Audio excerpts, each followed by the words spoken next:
Ladies and gentlemen, welcome back to Eddie Speed Garage. I'm Ed. This is our 2019 Honda Passport, and the reason I'm making this video is I wanted to touch on some things that I see a lot of people are having issues with on the internet. Should I buy it? What's wrong with the infotainment system? What's wrong with the transmission? And I've had this vehicle for almost a year now, and we put 8,200 miles on it, and I want to just give you the lowdown on what I've experienced with the ownership of this vehicle. Also, at the end of the video, I'd like to show you a few options that you may or may not have known you had that could make your life a little bit easier.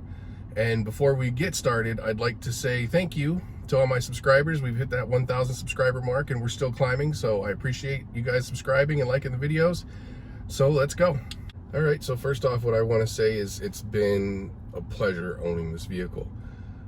We bought this 8-9 months after I bought my 2019 Pilot, and I have to say that if I would have done it in the reverse order, I'd probably have 2 Passports right now. Not saying that the Pilot's not a good vehicle, it's a great vehicle, but I just like the feel of the Passport more. You know, it's a little bit taller, it rides a little bit firmer, so it's more confident in the corners, and I really like it better than the Pilot. Now moving on to the infotainment system issues that people have been having.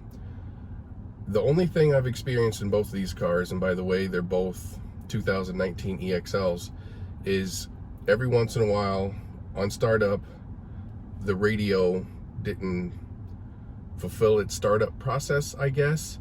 And the only thing that I had to do to fix that is a key cycle. And that just means that I had to turn it off and turn it back on, and everything was fine. The other complaint that people are having is the transmission. I've had zero issues with the transmission. However, I have one gripe about the transmission, and that's it's not as reactive as the manual hand shifter in my Pilot.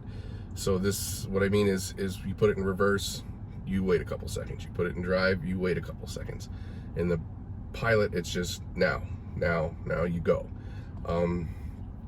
But that being said, you know, like I said already, I like the vehicle. I definitely would buy it again. We're gonna end up keeping this one. My wife loves it.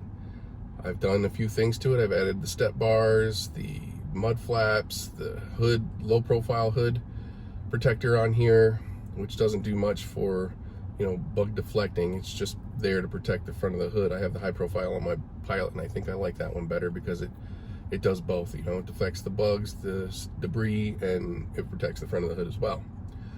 And like I said earlier on in the video, I was gonna show you guys a couple of things that you may or may not have already known that will make your life easier in this Passport.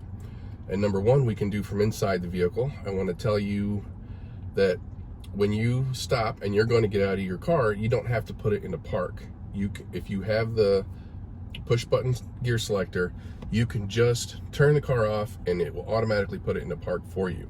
I don't know if anybody knows that. It works if you're in reverse, neutral, or drive. It'll put it right into park when you shut the engine off. The second thing I'm going to show you is going to require us to get out of the car. So we'll do that, and that is that you can remotely roll down your windows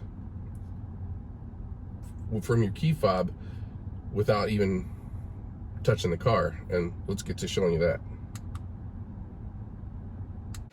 All right, so there's the car. Doors are locked. To roll all the windows down remotely, you press and hold the unlock button. And as you can see, all the windows will roll down and the sunroof opens. Now, there's another trick that you might not know. Like, some people just automatically think that they can just hold the lock button and the windows will go back up. Well, that's not the case. What you have to do is separate your key from your fob, put it in the door, lock, and lock, and hold it again, and it'll roll up all your windows and close your sunroof. And I think those are all the tips I have to show you for today. Like I said, this is a great vehicle. I would definitely buy it again. I wouldn't hesitate to buy one if I were you. The small problems with the radio or the issues that they have with the transmission, they probably worked out by now. And I want to thank you for watching and subscribing to my channel, and hit that like button. Thank you.